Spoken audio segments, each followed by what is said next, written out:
Welcome back to Face the Nation. Good morning, Mark. You just heard the senator from Georgia's comments that high turnout does not prove there is a lack of voter suppression in your state. He pointed to that failed state election board attempt to change election rules as sort of proof of intent there. How do you respond to that, and how do you shore up confidence in your state system? Well, it's actually very sad to hear what he said, but he's been handpicked by Stacey Abrams when he ran several years ago. And she is actually the founder of the election denial movement. She lost back in 2018 by 55,000 votes. And then when we passed the Election Integrity Act of 2021, she said it was Jim Crow 2.0. But what you've seen in the 2022 election and this election is record turnout. We now have photo ID for all forms of voting. People were concerned about signature match. We'd actually been sued by the Democrat Party and the Republican Party, questioning, the validity of signature match. So we added that, layered that on top, we added photo ID on top of signature match so that people know we are identifying who those voters are. And then you look at the turnout. We're almost pushing 1.4 million who've already voted early or who we've accepted their absentee ballots. We're probably going to see a record turnout, early voting, probably 65, maybe even 70% of all Georgians are going to vote that way. But they have a free will choice on how to vote. Yeah. As it relates to the state election board rules, I never supported any of those. I was very vocal about it on day one, and they were ruled unconstitutional. They were shut down. But both Republican counties, 2 Republican-controlled boards and 2 election boards actually joined those suits and fought against those state election boards. So it's actually very easy to vote. We have photo ID, we verify citizenship, and we have record turnout. Well, there's also doubt on the Republican side of the ledger. As you know, your party is not a monolith, and Georgia Congresswoman Marjorie Taylor Greene is claiming fraud is underway in Whitfield County. She said Dominion voting machines were flipping votes. The county board said there was just one case of a printed ballot not reflecting a voter's selection. Oh, God. Here we go again. Colleagues said this was just human user error. Here we go so again. As the state's top election official, have you seen any evidence of fraud? No. And what happened in Whitfield County was the lady thought she had pressed a certain selection, and then when she printed out the ballot, she knew that. She saw that, and so then she made them aware of it, and it got corrected. And then it got blown out of proportion by people that like to use Twitter and other forms of social media. But we're going to respond quickly to these sorts of things in 2024 because it's not supported by the facts. The equipment's working. We've done all sorts of audits, since the last election and coming up to this election. Well, it wasn't just some people. It was the elected representative for that district, the Congresswoman Marjorie Taylor Greene, who said that. But I want to ask you about another thing because I think it's important to level set for people at home about what is happening with this election. As I understand it, nearly all votes cast in this upcoming election will be recorded on paper. Last night, absolutely, 100% will be. It's actually security paper with the state seal on it. Okay, important point to establish because yesterday President Trump said something that implies that because it can take time to tabulate votes, there might be something nefarious here. Take a listen. They spend all this money in machines, and then they announce, we expect to have the results like 7 days after the election. If you had paper ballots, you get them at 10 o'clock. France went to paper because what we did didn't work. He's pointing to a lack of paper ballots as a problem here. Is he accurately describing what's happening, and how long will it take to tabulate votes? In Georgia, 100% of all the votes cast will be on a paper ballot.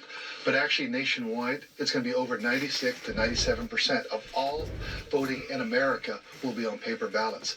But we also just put into law this year with SB 189 that all early votes and all early accepted ballots, they all will have to have their results reported by 8 p.m. That's 70, maybe even 75% of all the vote totals will be reported no later than 8 p.m. on election night. Won't take 7 days to tabulate votes, as he said? Absolutely not. What we will be waiting for is the overseas ballots that come in no later than Friday, and so those will then be the final numbers. And we'll just see if that makes a difference in the total vote totals. I understand we're very competitive, and that's why we've done everything since day one to make sure we have fast, accurate, and secure elections for all my voters here in Georgia. You are a Republican. You have said in the past that you supported Donald Trump in 2016 and in 2020. You famously refused his attempts to overturn election results in your state after the 2020 election. For the record, this year, if the presidential candidate of the other party wins, will you enforce election certification for that winner? I'm going to make sure that whoever wins this race, that is what gets certified. I'm going to follow the law and follow the Constitution. I'm going to do my job, and that's what the people of Georgia have elected me to do. I represent the voters of Georgia. So at a rally in August, Donald Trump publicly praised those state board of election officials we talked about earlier, 3 of them who were there as his supporters present at the rally. He called them pit bulls fighting for transparency and victory, and he said this. Your governor, Kemp, and Raffensperger are doing everything possible to make 2024 difficult for Republicans to win. What are they doing? I don't know. They got something in mind. He's talking about you. This sounds like an attempt to influence election officials. Does this cross a line? Well, it doesn't influence me because everything we've done from House Bill 316 back in 2019, SB 202 in 2021, and SB 189, everything we've done is to shore up voters' concern, shore up security, but also we are making sure that the lines that, Senator Warnock just mentioned, there's state law now. Lines have to be shorter than 1 hour on election day, and we track it. And the average wait time in 2022 was actually 3 minutes and sometimes got down to 2 minutes. And even during this early voting period, lines we've been seeing reported at the early vote centers, but lines have been less than an hour. But you also get checked in with the electronic poll pads in less than 2 minutes. I got checked in this past week with my wife. We got checked in less than 47 seconds. I timed it. Pretty amazing. Secretary Raffensperger will be watching your battleground state closely. Good luck. We'll be right back with a lot more Face the Nation. Stay with us. Now, you can believe that if you want.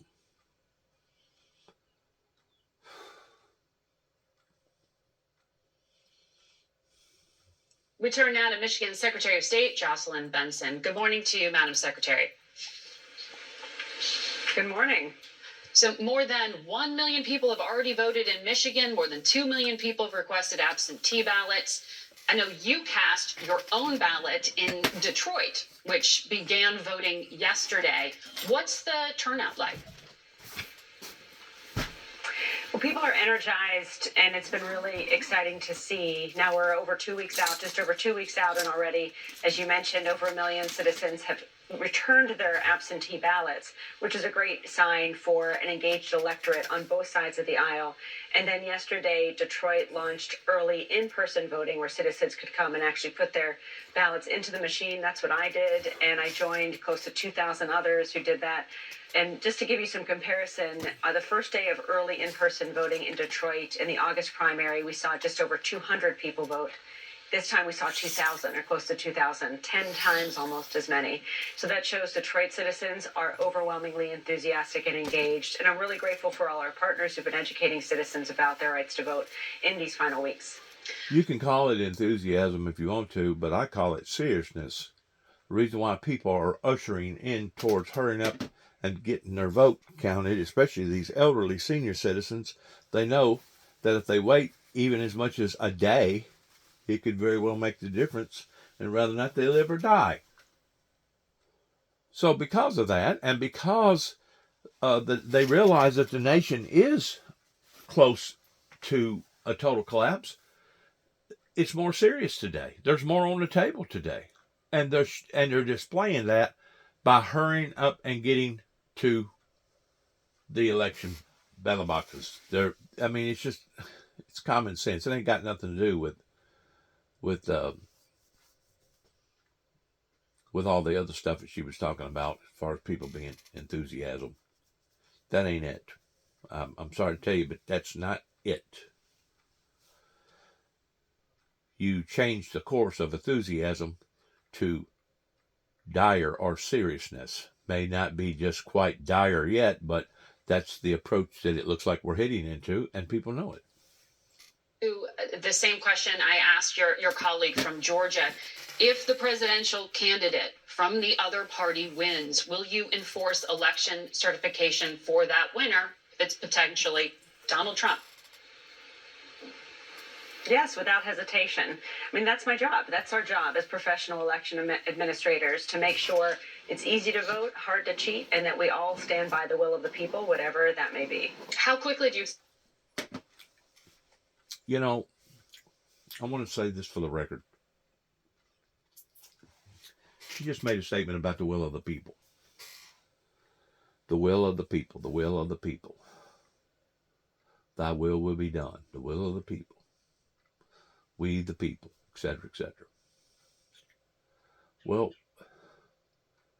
whenever you have seen both parties for the past 30 plus years absolutely do things that in prior candidacies, going back into, I know, the early 1900s,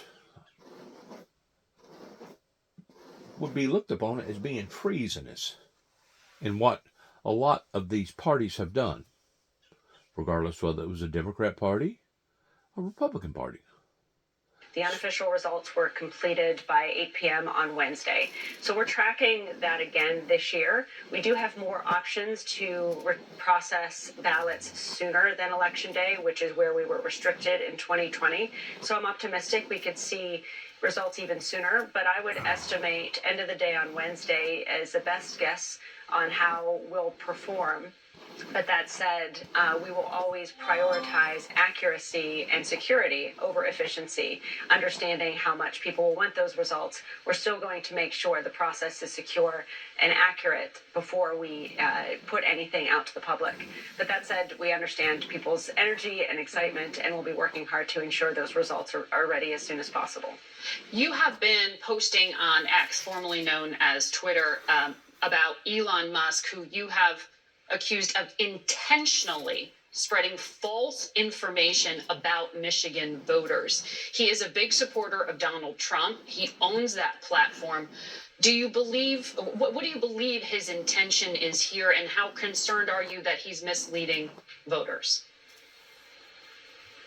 Well, I'll say two things. One, we know adversaries to democracy right now are trying to create chaos and confusion and sow seeds of distrust around our very clear and legitimate and accurate and secure processes of running elections, not just in Michigan, but around the country. So it's incumbent upon all of us to look to trusted sources of information like your local election official and use data to evaluate questions, as opposed to people who are running social media companies with particular agendas and who have a history in amplifying conspiracy theories and false information.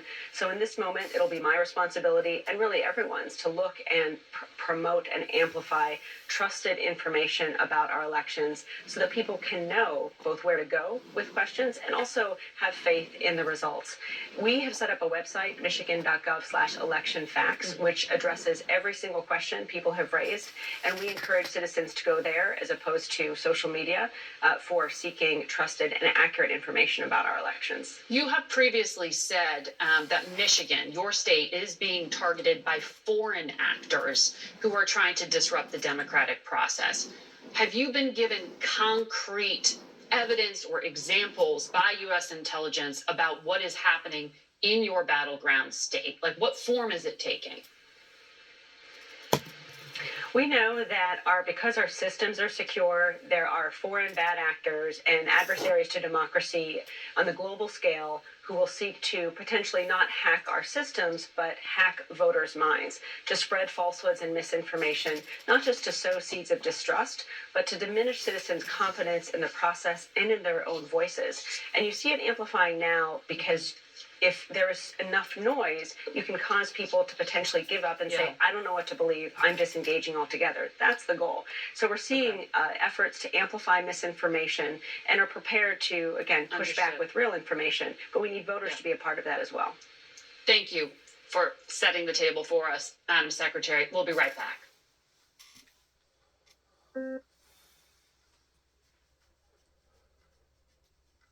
Everybody's got to politicize everything or strategize it. Either politicize it or strategize it. And how come it can't just be simple? in yes or no, black or white, good or bad, right or left, up or down. We as Americans want to make things so complex. He died in a Russian prison. Now his widow shares his secret diaries. She's fighting from the grave. Yulia Navalnaya only Fighting from the grave. Fighting from the grave. You know, right now there's a lot of people in the graves that's fighting.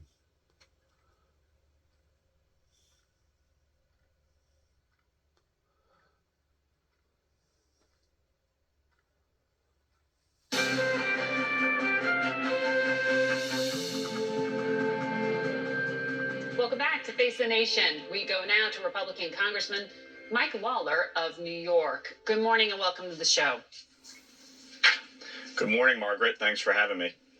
Sure, you are in a competitive race in your Hudson Valley area. We know 2 years ago, Republicans flipped 4 seats in the state of New York, and former Speaker Nancy Pelosi said it was New York that cost Democrats the majority. Your seat was one of them. So, given all of the infighting within the Republican Party right now, what is your affirmative argument to your voters potentially here that Republicans should retain control? Well, look, we're in a deeply divided government. Obviously, Democrats control the Senate and the White House right now. Republicans control the House.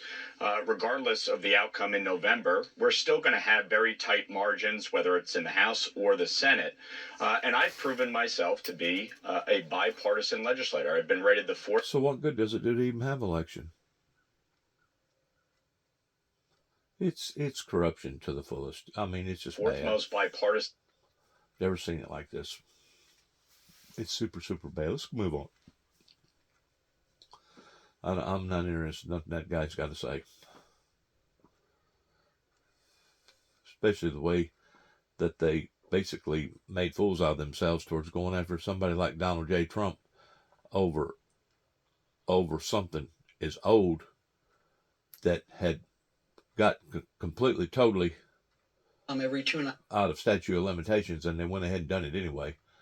It just shows the corruption in the party and basically the legal system as far as they do whatever that they think that they want to do, and whoever that they want to do it to. It just shows how illegitimate that our American trumped system, up espionage charges. that our American system over here is.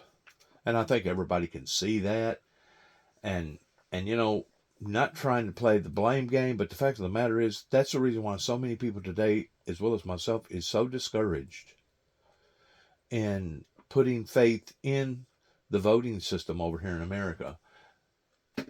We're just discouraged because we can see where one party or the other has just basically went in and raped the system to the degree of us being $35+ trillion in debt. And it ain't just me that says this, but there's a great deal of people out there that says the same thing, that the only way that America is going to be able to jump back up, the only way that America is going to be able to financially be stable again is to abolish the $35+ trillion in debt that now my son and my granddaughter and possibly her children, which would be my great-grandchildren, are going to have to inherit. And it's really not fair because they didn't ask for this corrupted, broken down system of us being $35 trillion in debt.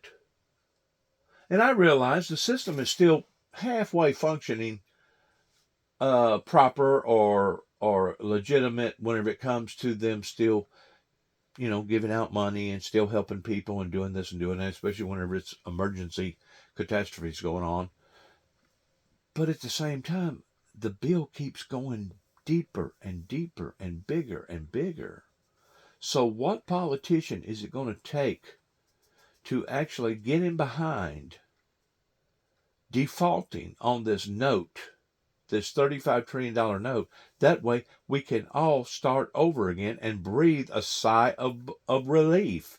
What politician is going to have the you-know-what to get up there and start this movement that, as far as I'm concerned, is the only true movement that's going to rescue the American people because of so many illegitimate, corrupt politicians that has went in there and fed their pockets and could have cared less about the system.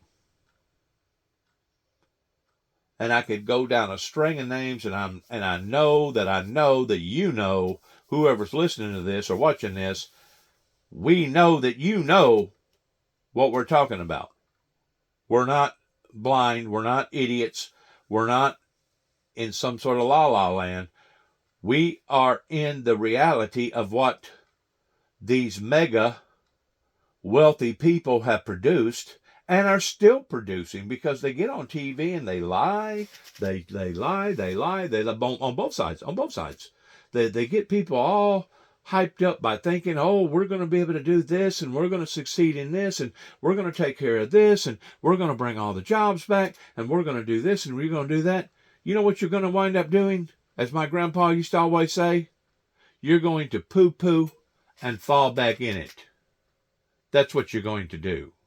And in the meantime, you know how many people are suffering out here? In the meantime, you got any idea how many people that have lost their farms, that has lost their businesses, that has lost their homes, that has lost their lives because of this illegitimacy going on? Do you have any idea in how many people has been pushed out into the streets because of this incompetency? And really, it goes beyond incompetency, that now I tend to wonder if it's not being done intentionally. It's no longer considered gross negligence if you're doing what you're doing intentional. Take gross negligence completely out of the picture. It's not gross negligence whenever people are telling you again and again and again, Miss Margaret, that there's no way for them to repair this broken system. It's going to have to be replaced. So now what's the next question? Okay, well, what different system can we put in place to replace this old system? Now that's the $6,400 and whatever $1 million question that a lot of people are wondering about, because they know under the circumstances, especially under the circumstances of how far that we're already in debt, how are we going to work our way out of this? We're not. We're not. And if the truth be known, it's a form of a delusion. It's a form of brainwashing somebody in thinking that everything's going to be hunky-dory on TV with all these rich politicians, and they know that it's not. The drug problem is still going to be there. The gun problem is still going to be there. The raging lunatics that are getting out here killing people just to be killing people is still going to be out there. What has caused this, number one? Number one, I'm going to tell you what's caused it. The delay in the church sector, because they decided to pull a rebellion against biblical Bible prophecy. It has put us where we are today, and if the truth be known, we should have already all done went home to live with Jesus in heaven, to escape this hell, fire, and brimstone down here. To this day, what is this? This is like October the 20th, I think. Something like that. Maybe the 21st. Anyways, year 2024. I'm still not seeing no positive results coming from the Windmill Ministries missions here at 291 Thompson Road, Sharon, Tennessee. I'm not seeing no movement. I'm not getting a lot of telephone calls or letters pertaining to various ministries around here that's supporting the Windmill Ministries missions, even though the Windmill Ministries missions for the past 30 plus years has always supported love, grace, mercy, peace, the teachings coming from the Holy Bible. This has been going on in my life now for over 30 plus years. And you wonder how come that I share my negativity whenever people get on TV and lie. Well, I feel like that I got a right in speaking that. I feel like that I got a right in not participating in a system that I know is drunkard, is corrupt, and it's broken. And until we, the people, come together to repair that or replace that, because I think it's beyond repair, we're going to be just like a dog chasing after its tail. We're going to be moving, but we're not going to be going nowhere other than around and around in circles. And that's exactly what various politicians wants us to do right now. A matter of fact, I'll go beyond that by saying a lot of these politicians wishes not only people like me would drop dead, because I am speaking the truth, but they actually wishing that the chaos will actually intensify. That way we're at arms with one another versus concentrating, being in arms with the politicians that's caused this. I see exactly what's going on, and I think other people can too. As far as this smoke screen, they know that they have failed the American people. They know this, regardless of what party. They know this. But they still want to intrude upon our comprehension or our ignorance. They still want to intrude upon our intelligence by thinking that we do not know what's going on the big picture, especially whenever you're $35+ trillion in debt. You can't argue that. That is an undeniable fact that these bankers, these lawyers, these politicians, these crooked preachers, I could go on and on and on about the mega people that's come over here that's basically wanted to put their foot down and destroy, treating me badly, and destroy other people's lives. In Lefortovo prison, it's the FSB prison in Moscow, they kept a light on 24 hours in my cell. So sleeping was very difficult. At the labor camp for 4 years, they would come every 2 hours to my bed at night, and they would wake me up. They'd shine a light in my face and take a picture every night. Every 2 hours, I was woken up. Getting off that sleep pattern Tormenting was very, the guy. very difficult. You were in Moscow Tormenting in him. 2018, as I understand it, for a friend's wedding. And Russia, I guess, has now released a video of your arrest showing an acquaintance who worked for the FSB putting a flash drive into your hand in a Moscow bathroom. Moments later, you are arrested.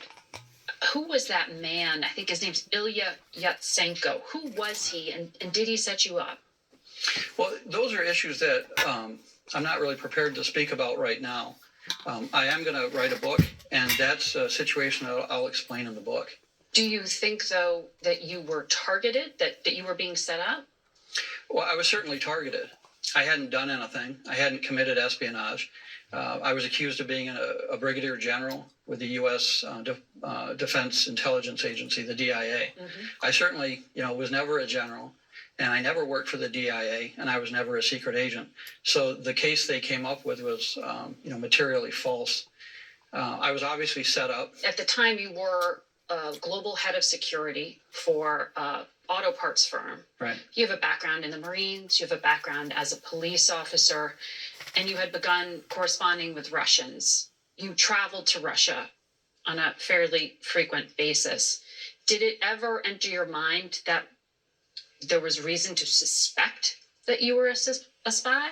Well, since an early age, I've been traveling the world. I'd taken my parents to Russia to see Moscow. It was safe for tourists. The problem, though, is, you can never tell what a rogue regime is going to do. And that's what the Russians are. And they came after me. They said I was a spy, and then obviously they held me as a hostage. And that's an important part to bring up, is that I was a hostage. And from day one, the Russians told me that they were holding me to do a trade with the United States. Because they know that the American government will fight to get American citizens back. Right. Yeah, who wants to leave a tourist in prison for no reason? Were you working in any way for any government? I know you have citizenship in Canada, the US, Ireland, the UK.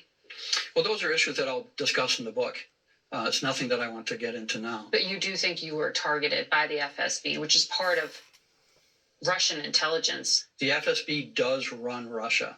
Yeah, we have to be clear about that. Mm-hmm.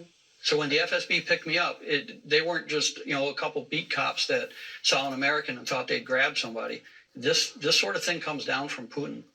So when you were taken, about a year into your detention, your employer, Borg Warner, they restructured and they laid you off. Right. That must have hit you really hard as you were sitting in Russia in detention. How did you deal with that? If you can call an act by an employer un-American, that was un-American. What really bothered me wasn't so much losing my job, but that Borg Warner continued to do business in Russia while I was being held prisoner there. They refused to cooperate with the U.S. government. Being betrayed by his own company. With people that were trying to help Wow. me. It's just a contrast with other Americans who were detained. The Wall Street Journal reporter Evan Gershkovich, the WNBA star Brittany Griner. They had advocacy behind them. Did you feel that you were just there alone? Left out to dry? Yeah, Borg Warner left me out to dry.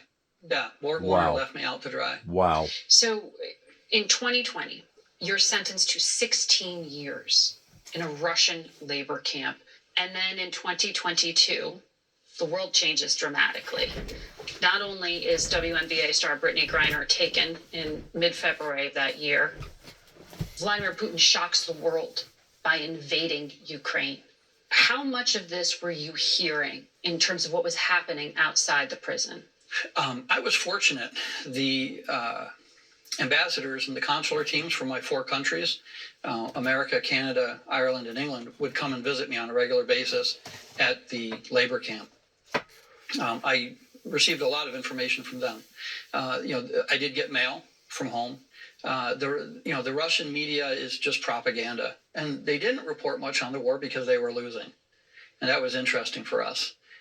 Information came in very, very slowly, but when the Russian government started taking prisoners from our camps to go to the war, then we knew they were really in trouble. That's when mercenaries, the Wagner group, this Russian group, was going to the prisons and telling convicts, you can get out if you come fight in Ukraine. Right. Did you lose people you knew to that fight? Yeah, from my camp, 450 went. Wow. I knew all of them. Some of them are dead. Some have arms and legs missing. They've all got some sort of PTSD. Right. They went through a traumatic experience. Right. They were used on the front lines to walk through minefields. They were used as cannon fodder. They would be sent out in front of patrols Wow. to try to draw the enemy fire. Wow. I mean, that's what Russia's doing with these people, and they're all young. Putin has thrown away a generation of his youth in the Ukraine for nothing. Are you in contact with some of those convicts who went on the battlefield? Yeah. Yeah. And Yeah. that's what they're sharing with you. The prisoners from the camp Horror that went to the front stories. line, they had communication, and they would communicate with us. And the communication from them, I was passing back to the 4 governments. And How? through illegal cell phones. You got a cell phone into the Russian labor camp? Yeah, we had burner phones. That's pretty incredible. Yeah. And the guards didn't know about it, or they just looked the other way? They look the other way. A Russian prison guard gets $300-400 a month. You give them a carton of cigarettes, and you can do just about anything you want. Trevor Reed, he was freed Yeah. in exchange for a Russian drug dealer. American diplomats told us Trevor Reed got out because the U.S. feared he was going to die in Right. prison. But you were left behind. Right. That had to hurt. Devastating. Devastating. I was told a deal was in the works. I was told that I would be home soon. Trevor and I would be getting on a plane, flying out of Russia Together. Unfortunately, I was sitting in the factory working, and on the radio, the Russian radio, I heard that a deal had been made and a trade had taken place for Trevor to go home. all I could do was just sit back and try to process what I had just heard in Russian. And all I could do is just, keep on working. And then later I got to a phone and I was able to call Roger Carstens. And I asked him some pretty direct questions. He's the hostage envoy. Yeah. I asked him some pretty direct questions. What did you say? Basically, WTF. Yeah. Why am I here? I was glad that Trevor went home. That's not a problem. I was glad that Trevor went home, especially because he was suffering some medical conditions. He had, some issues. And I said, okay, that's fine. But what about me? I'm still here. What are you going to do? I asked to speak to Secretary Blinken. And of course, he and I had several long-winded phone calls from prison. Between the State Department and the prison. Yeah. You're speaking to the Secretary of State. Yeah. Did he apologize? He explained, and he let me know that the United States was coming for me. They were doing everything they could. That the Russians kept changing the goalposts. He's a good man, and I've met with him personally since my release. I think that he and his team were doing everything that they could at their level to get me home. Whether other people at higher levels really were, I don't know. So that's April. And then months later, Right. I'm still there. you're still there. And Brittany Griner, a WNBA star who'd been picked up on, drug charges, was freed in exchange for Victor Boot, Right. the merchant of death. Your twin brother David said it was a public disappointment, but he feared it would be a catastrophe for you. Your family was really worried about your well-being. Well, I was too. Was that your lowest point? That was. And, I started to explain earlier that I'd been working in the factory. I was called to the warden's office. The FSB's there, et cetera, et cetera. There's a phone call for me. I pick up the phone. It's the White House. It's one of the officers with the DHS. And he basically tells me that, Brittany Griner was going home, that the trade was for Victor Boot. And, I asked him point blank, I said, so what else do you have to trade? And he said, nothing. I said, you gave up your negotiation platform. There's nothing else. How do you now get me back? And he said, well, we're going to reconvene tomorrow to discuss that. Oof. And I said point blank to him, you realize what you've done, that you've abandoned me here. You have no one to trade. They don't want anyone else. And he said, yes, we realize that. And I said, well, say hello to Brittany. I'm glad she's going home. She shouldn't have been there at all, ever. But the U.S. government did continue to try. And in fact, the Russians started testing out that assassin who had shot dead someone in the middle of Berlin. That was Vadim Krasikov. Yeah, as soon as he was arrested, they said, we'll trade him for Paul. And this was extremely difficult. President Biden had to convince the German chancellor to free a convicted assassin who shot someone dead in the light of day in the middle of Berlin. Wow. Right. But ultimately, the German government agreed to do that. What did you think of that trade? I'm glad the president did what he did to get Evan and I home. There were a few others. Alsu, she came home. Some of Navalny's people were released. When you're the president, you have to make tough decisions. But the U.S. policy has to be one of deterrence. They've got to do something.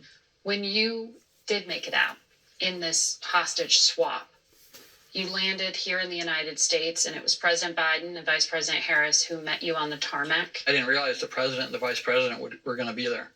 I had been in solitary confinement for the 5 days prior to leaving at Lefortovo prison in Moscow. I had on clothes that I had worn in 2018 when I'd been arrested. Wow. They hadn't been washed. They were too big for me.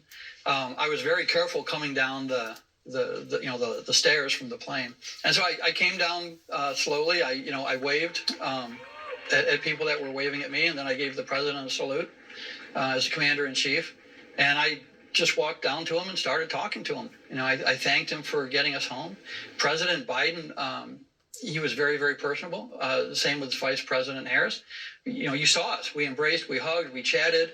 At one point, the president took the flag lapel pin off his lapel and put it on my shirt. We kind of milled about chatting and talking to the media and whatnot. And, that made it real because we were with real people. We talked, we chatted. There's a funny picture. I think I've sent it to your team. In the operations building, there was a TV on. And I'm standing by the TV watching, and somebody said, "Oh, that's just the Olympics." I was like, "Really?" Because I hadn't seen the Olympics. And it was women's basketball. And as I'm looking, I said, "Hey, look, it's Brittany. Brittany's on TV." Brittany So, Griner. Yeah. But it was one of those incredible moments where you're finally connecting things. Yeah. And It's surreal. it is. But Brittany was a great help. After she came home, I think probably within days of her getting home, she was talking to people about how they could support me. And she had people making monetary donations, sending cards, sending letters, offering all sorts of support. Her basketball team, all sorts of support. You said Amen. it didn't feel real until you were flying over England. What was it that you saw that hit home for you? So we'd gone to Turkey, and now we're flying back across Europe. And we're in a small plane, CIA plane, and I knew we were getting close to England. As we got closer, I saw the White Cliffs of Dover. So, there was absolutely no question. I mean, they are so white; they're whiter than the White House. You had to think of your parents too, Yeah, right? yeah, and my family members, in England and Ireland, and actually in France and Poland also, they were monitoring what was happening. They knew what was happening. And, I thought about them, knowing that I'd be flying over, their homes on my way back. So, yeah, it's still emotional to this day. I bet. It's not every day that you're held hostage. It's not every day that you're released. So there's a lot, you talk about PTSD.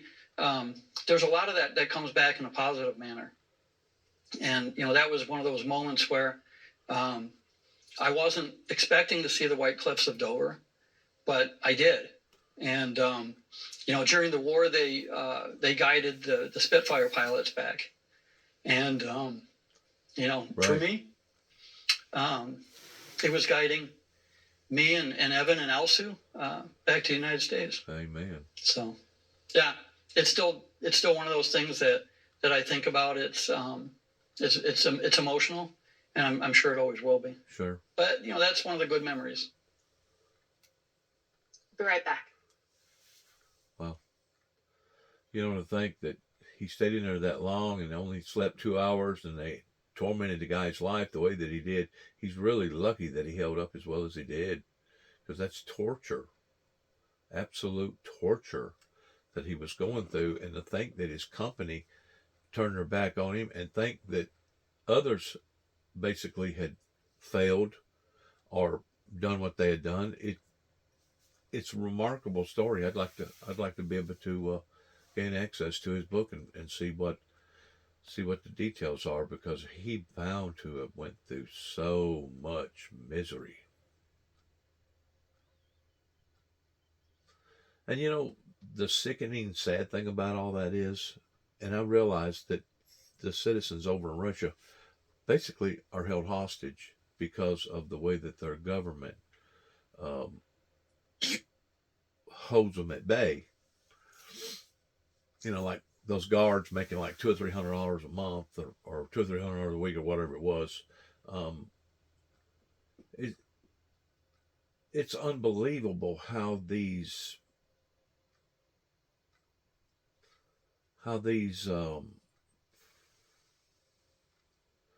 illegitimate countries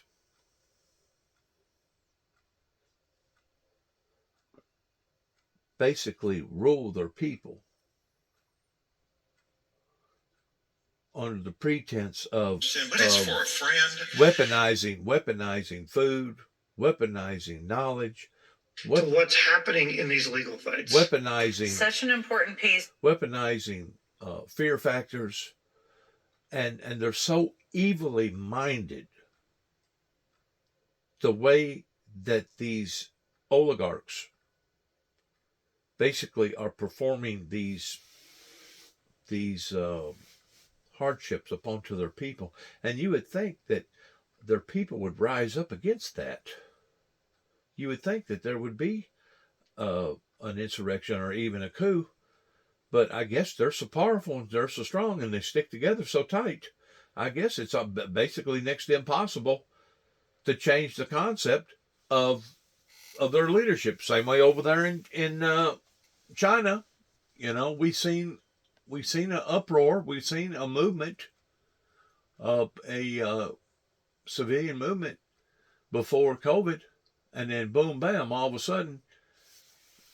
sudden, death and despair fell up into the streets, and it got so bad that even the people that was associated with that government started dying. In other words, they had unleashed hell up onto their own people. And of course, the sad thing about that is that it evolved all over the world. It evolved. We lost over 1 million people right here in America.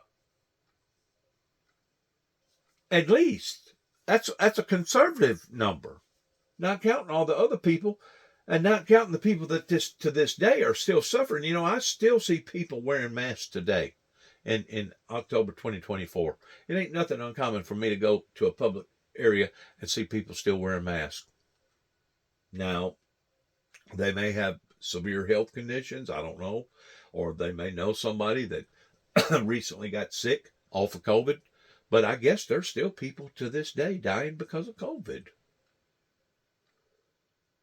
It's really sad how evil has gripped the planet in despair towards basically holding people hostage. And this is what the conglomerates, this is what the oligarchs, this is what the mega companies have done. Just like I was talking yesterday to an individual less than a quarter of a mile from where I live right here about what actually occurred that has basically tipped the wheel off its axis regarding inflation. Is that whenever the oil industries being influenced by OPEC, being influenced by Satan himself that lives over there, drove all the prices up during COVID. What a worser time to make a move like that. And to this day, now we're seeing gas going down, but are we seeing prices going down in the retails? Are we seeing prices going down in the food? Are we seeing other prices going down? No. And I've said this before, they use the oil industry pertaining to energy as a teeter-totter. It's a teeter-totter. In other words, oil will come up $1. Retail, shirts, food, etc., it'll come up.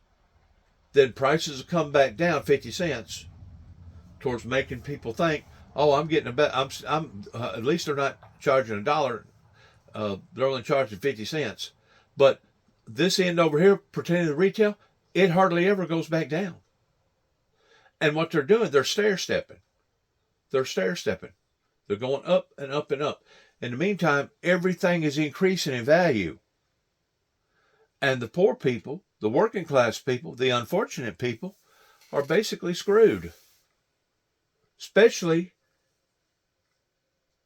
if you wasn't born with a silver spoon in your mouth and you're basically just at the point of surviving to begin with. They're killing people. These conglomerate, rich, wealthy, oligarch, tyranny people are killing people. And I've seen it probably at least 5-6 different times where basically the oil energy people will do it and they'll raise it up, they'll bring it down. They'll raise it up, they'll bring it down. They'll raise it up, they'll bring it down. It's a stair step. It's a stair step is what they're doing. And in the meantime, it fluctuates all in their favor towards raising the prices. Did you know that Exxon and Valve and Shell and OPEC and all those other mega big oil tycoon industries, that they profited more money whenever they done what they done, right in basically the middle of the tail end of COVID, they profited more profit than they have ever profited ever. And who was the ones that sacrificed for that? We are.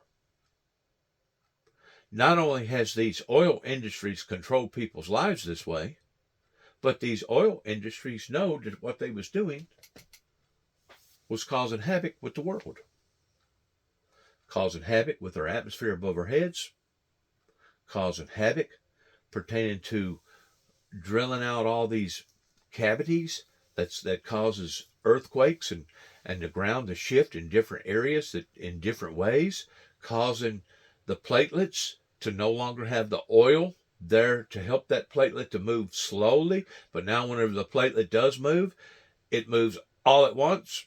That creates a freaking tidal wave that kills 500,000 people, or 1,000,000 people, whatever, 500,000 people. I mean, I can go on and on and on about how that the oil industries, and the thing about it is, they have known this now for 50 plus years. They all have known this, and they reluctantly turned a blind eye to it. And today, now we're all under the 8 ball on account of it. In the meantime, they got rich. They've got big, deep bank accounts.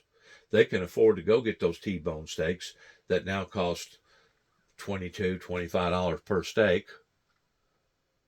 That before COVID, or before their little trickery happened on the end of COVID, you could still buy a T-bone steak, give or take, for about $12, $13, $14.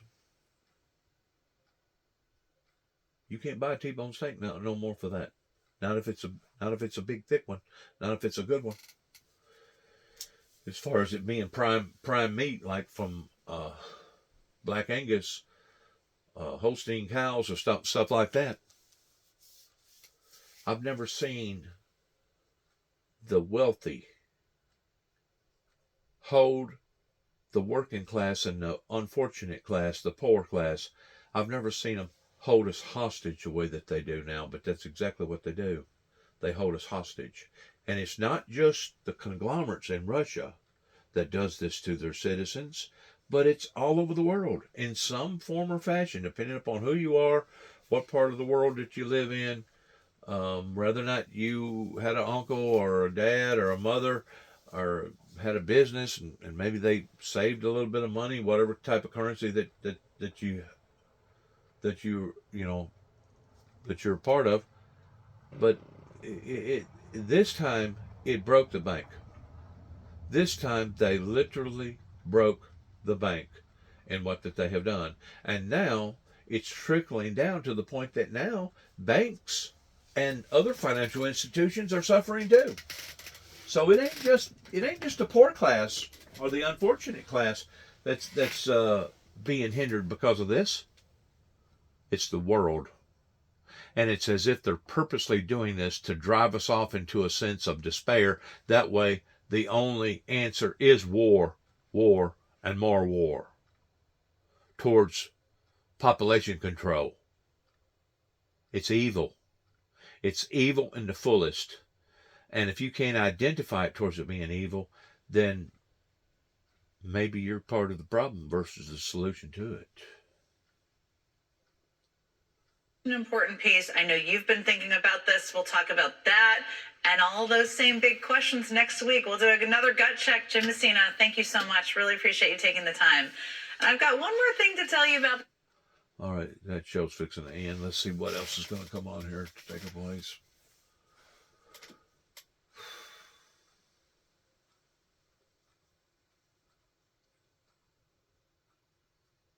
On MSNBC. For now, stay right where you are because there's much more news coming up on MSNBC. I don't call it news. This is right now at a church in Jonesboro, Georgia. They're just politicking. showboating. They got access to the big mic and they're using it. At those arenas, so you can cherry pick a few words or lines out of a 2-hour event. You got a lot of Americans, whether you are conservative, whether you're progressive or moderate, say, really, we have major issues facing this country. Is this the kind of human being that we want as president of the United States? It is another busy day of campaigning for both sides. Both will be in Pennsylvania later today, with Trump attending the Steelers-Jets game later on. Senator J.D. Vance is in Wisconsin. Governor Walz is in Massachusetts, Connecticut, and Michigan. Second gentleman Doug Emhoff also in Michigan. And here's... You watch those politicians, they'll double down on the bigger election states towards politicking. Because that's a state that's going to hold more electoral votes. You watch them double down on them states in the last 2 to 3 weeks in their politicking. They'll do it every time. In other words, there'll be people in probably Wheeling, West Virginia, that'll barely even get a commercial or won't even become close to going to an election, a debate, whatever you want to call it, or a campaign deal. They'll have to drive 300 or 400 miles just to get to one, if there's even one available. But now all those other big electoral voting states, you'll see a flood of commercials, and you'll see them being available just about everywhere. That's the way they do it. They're pushing for the bigger votes, for the high numbers. It's all a numbers game. And the bad thing about it is, it's the wealthy and the rich, the conglomerates, that does it every time. In Michigan, from NBC's Steve Kornacki. Let's go forward here. I don't think there's going to be nothing here interesting. This is all about election. And that's probably the only thing we're going to be fed on news for the next 2 weeks is election. Unless something big happens, like an earthquake or a volcano or a hurricane or a war, we'll be flooded with campaign slogans.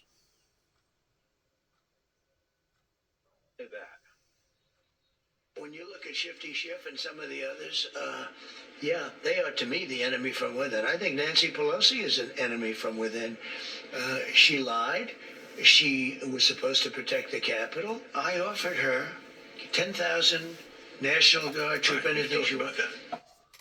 Today, Speaker Mike Johnson said that the former president is talking about restoring law and order. How do you assess these comments? I mean, look, these are the comments that wildly concern me, and I think really concern a lot of Americans, which is where they have a lot of this pause. And it's the group of people that why Harris is on the trail with a Cheney, because we can have a debate about taxes. Let's put pen to paper. Let's do math. Let's have a really raucous debate between the parties about, do we think it should be this percentage? Let's have a debate about education and what should be happening in our schools.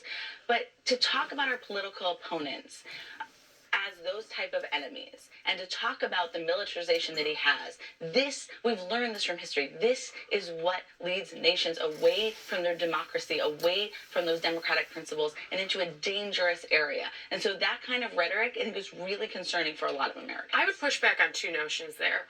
One, we have heard Democrats, this actually is a national issue. This is not a Donald Trump issue. People have called him a Nazi. They have akined him to slave owners.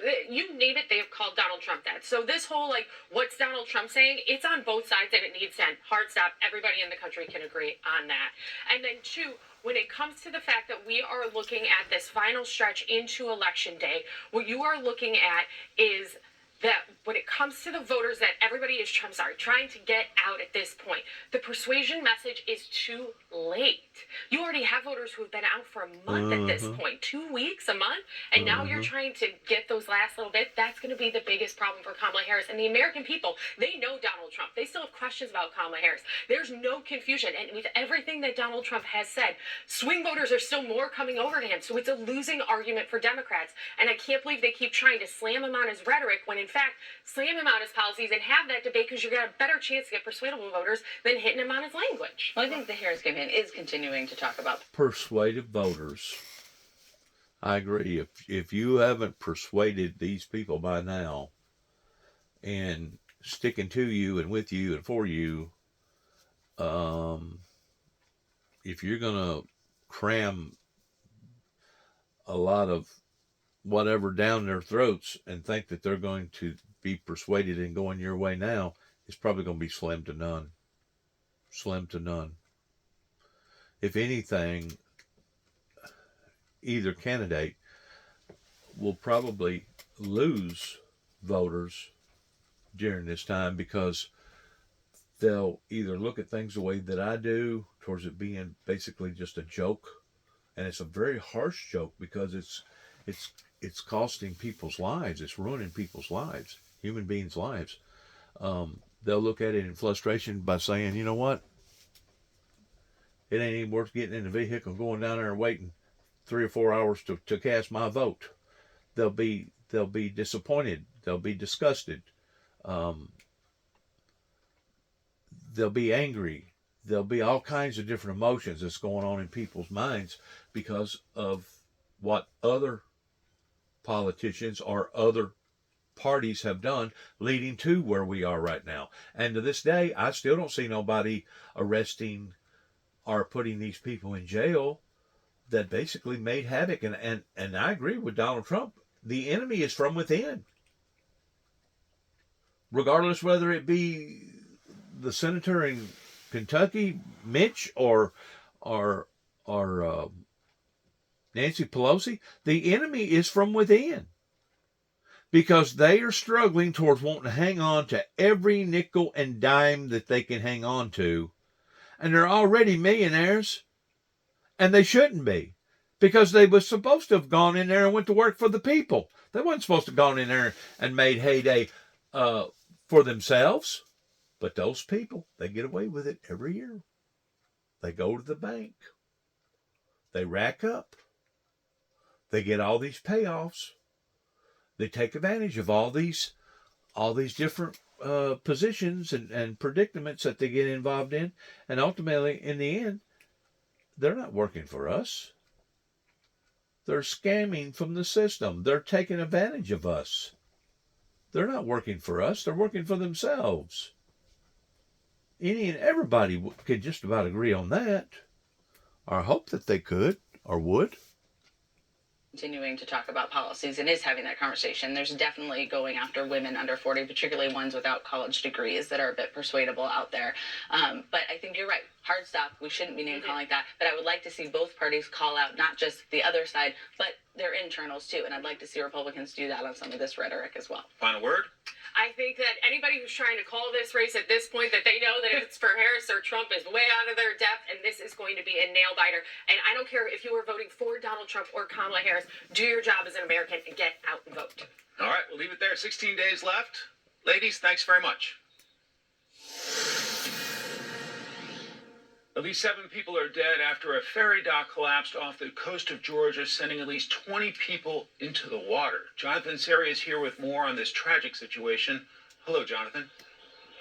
Hi, Mike. Tragic and mysterious. The cause is still under investigation. There was no obvious collision. The weather yesterday down on the Georgia coast was just fine. It happened on coastal Georgia's Sapelo Island, which is only accessible by boat. People had traveled there for a cultural festival celebrating the Gullah Geechee community, descendants of African slaves who have maintained many unique traditions of that culture.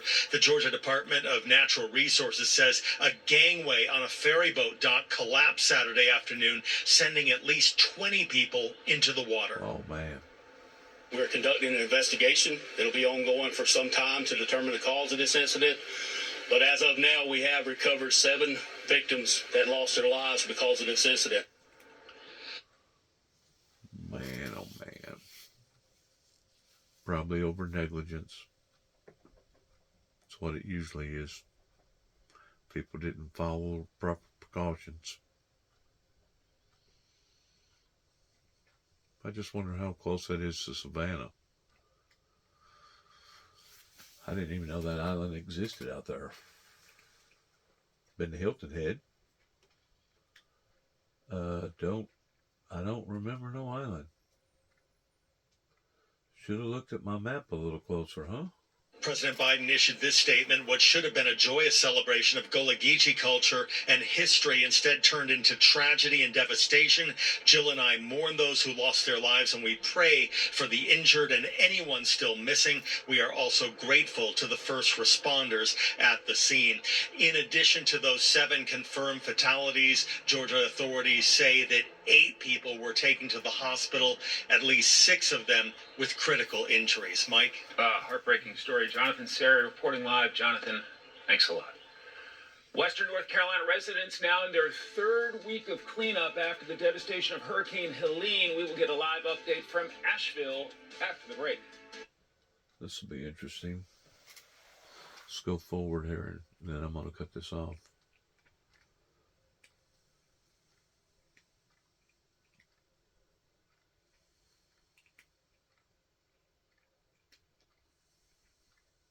Facial neglect.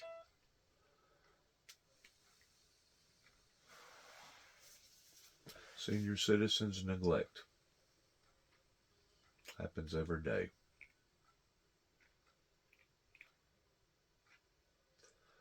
Happens every day in some way or another. One way or another.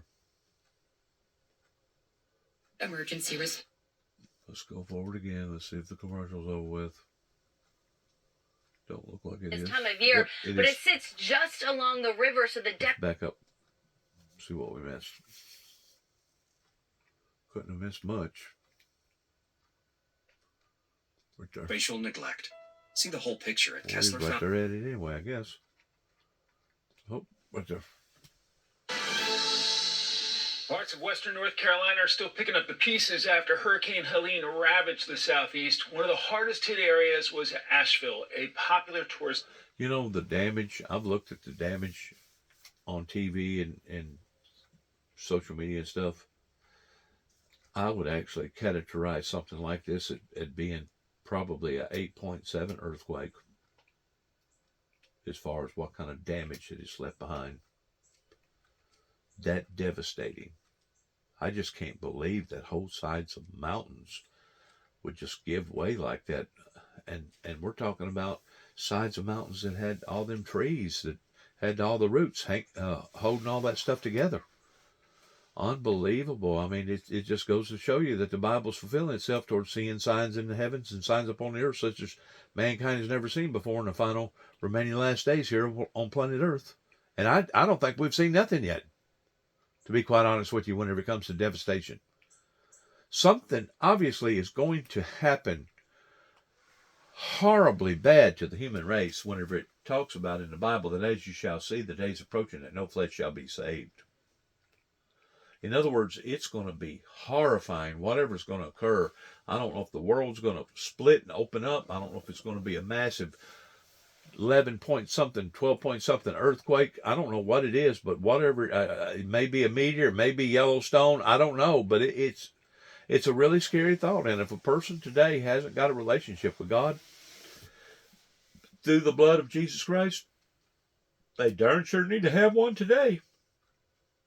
Seeing the stuff that's going on all over the world and seeing these oligarchs still taking advantage of their citizens all over the world, it's got to the point that the world is no longer fit to live in. And that's a big statement to make, but it has gotten that bad. Dana Marie McNichol is live with the latest on the recovery efforts there. Hi, Dana Marie. Hi, Mike. Well, I'm just right outside the historic Biltmore Village, a very popular and beloved area for so many tourists to come, especially during this time of year. But it sits just along the river, so the devastation really whipped through this area. Business owners we've spoken to say they have a long financial burden ahead.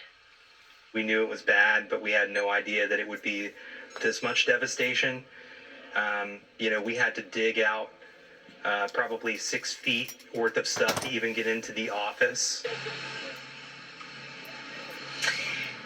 And just 3 weeks after the storm, early voting started here in North Carolina, setting voter turnout records. A question many people are asking at the polls is which presidential candidate will help heal and rebuild, especially here in Buncombe. All right. I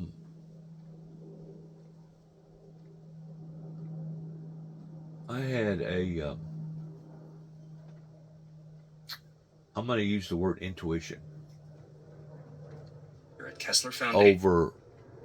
Over this type of catastrophe, that naturally, if it's a complete total loss towards the building dilapidating or the structure no longer being there, you can't do what I'm fixing to talk about doing.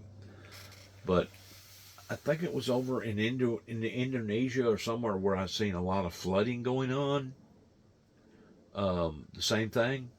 And these people, what drove me to the ideal is that these people had this makeshift board tied on 2 ropes, and they was taking the people on the inside that would help to hold the board, and they would go to the furthest wall while the other 2 people was dragging this big board and dragging all that mud and gump out of the floor. And they was doing it simultaneously again and again and again and again. And I'm pretty sure that was probably a whole lot more efficient than getting in there with a bunch of scoops or buckets and doing it that way. But the thought occurred to me, and you can take it for what it's worth, and I'm pretty sure somebody that listens to this will probably do something with it. I could probably patent the ideal and probably make millions of dollars off of it. But because it is such of an urgency, I feel like that this ideal needs to go ahead and go forth out there. But these little mini cars that a lot of parents are fortunate enough to be able to put their 3, 4, maybe 6-year-old kids in. Some of them are made like Tonka toys. Some of them are made like Barbie doll cars. Some of them are made like Jeeps. If there was a way that you could do that with that type of power, putting like a snow plow blade on the front of that toy, I'm going to call it a toy. It's a big toy. It's an expensive toy. They're like $300, $400, $500. If there was a way that you could do that remotely with a remote control and have a blade on it, a pushing blade, that would be ideal to be able to get in those tight spots, to be able to take all that gunk, all that mud, and you would have to jump on it fairly quickly, because if you let mud dry, it's no longer mud, but now it turns into ground. It turns into just Mother Earth. But why it's in its wettest position, and why you're trying to take scoops and shovels and everything else and buckets to get it out of there, if a person had one of those little cars with a snow blade on it, and the snow blade probably wouldn't be probably much wider than the car, maybe a little bit wider, depending upon the horsepower of the car.